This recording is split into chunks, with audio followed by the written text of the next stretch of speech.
அனைவருக்கும் வணக்கம். பத்ரிஜிக்கு வணக்கம், அந்த பிரபஞ்சத்துக்கு வணக்கம், சுவாசம் தொகுப்புக்கு வணக்கம், அதில் பேச வந்திருக்கிற எனக்கும் கேட்கும் உங்களுக்கும் இந்த நிகழ்ச்சிக்கு ஏற்பாடு செய்து தந்த லதா சந்திரசேகருக்கும் மனமார்ந்த நன்றிகளின் வணக்கத்தையும் தெரிவித்துக் கொள்கிறேன். இதனால எனக்கு உள்ள ஒரு கருத்து இருந்தது. எனக்கு நானே சொல்லிக்கிறது ஒரு தம்பட்ட அடிச்சுக்கிற மாதிரி இருக்கையா இல்லை, நமக்கே இல்லை, நமக்குள் வாழும் அந்த ஆத்மாவுக்கு சொல்கிறோம் இந்த வணக்கம். அதுக்குரியது. அதை சொன்னால் அது எவ்வளவு சந்தோஷப்படும் தெரியுமா? அவ்வளவு அற்புதமா அது சந்தோஷப்படும். ஆத்மாவுக்கு ஆகாரம்னா தெரியுமா?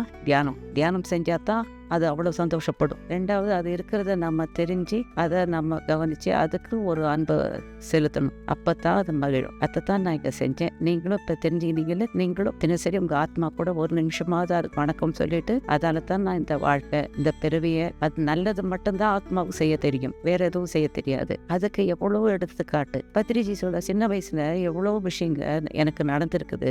அதெல்லாம் காரணம் இல்லாமல் இருக்குதுன்னு பார்த்தா இப்போ தெரியுது அதெல்லாம் காரணத்தோட தான் நடந்துட்டுன்னு. அதாவது சின்ன வயசுல அவர் பாட்டு விளையாடிந்தா அவங்க பொழுது போகாத டைம், ஃப்ரீயா இருக்கிற டைம் கிடைக்கும் அவருக்கு, அவங்க அம்மாவுக்கும். அவங்க அம்மா பக்கத்துல போய் உட்காந்து பிரச்சனை பையனாக்கு, அண்ணா வாடா, உனக்கு நான் எல்லாம் கத்துக்கேன், அவங்க ஹிந்தி தெரியும், இந்த இந்தியை கற்றுக் கொடுப்பாக்கலாம், இந்தியை கற்றுப்பாராம் பத்ரிஜி. அதே மாதிரி எம்ப்ராய்டரி போட தெரியுமா அந்த அம்மாவுக்கு, அதை கொஞ்சம் போடுவாராம். அது இல்லாம அவங்க அண்ணங்க கிட்ட எல்லாம் கத்துக்கினது நிறைய விஷயங்க. அவருக்கு இயல்பாகவே எல்லாத்தையும் கத்துக்கணும்ன்ற ஒரு ஆசை இருக்குது. எத்தையும் கத்துப்போம். அதுல என்ன பிடிச்சது பிடிக்காது தெரிஞ்சு வச்சுக்கினா நமக்கு ஒரு டைம் உதவும் இல்லையா? அப்படிதான் இருக்கணும் நம்ம எல்லாருமே. நான் இந்த வயசுல எனக்கு அப்படித்தான். ஏதோ ஒண்ணு புதுசா ஒன்று சொன்னாங்கன்னா அது ஏதோ அது என்னன்னு ஒத்து கவனிப்பேன். அதை முடிஞ்ச வரைக்கும் ஃபாலோ பண்ண பார்ப்பேன். முடிஞ்ச வரைக்கும் ஏதோ ஒண்ணுமே தெரியாமதுன்றதுக்கு ஏதோ ஓரளவு தெரியலாம இல்ல. எங்க அப்பா கிட்ட நான் சின்ன வயசுல கிட்டது இப்ப ஞாபகத்துக்கு ஹார்ட்வேர்ன்னு சொல்றாங்களப்பா, அது எங்க இருக்கு, அந்த என்ன கிடைக்கும், அங்க இந்த மளிகை சாமான்லாம் கிடைக்குமா அப்படின்னு கேட்டது எனக்கு இப்பயும் ஞாபகம் இருக்குது. எங்கப்பா சிரிச்சுக்கு, நீ எதுக்குமா நீ அதை கேட்கறாங்க? தெரிஞ்சுக்கிறதுக்கு தான். ஏன்னா நீங்களா சொல்றீங்க அங்கதான் கிடைக்கும், அது எங்க இருக்குது?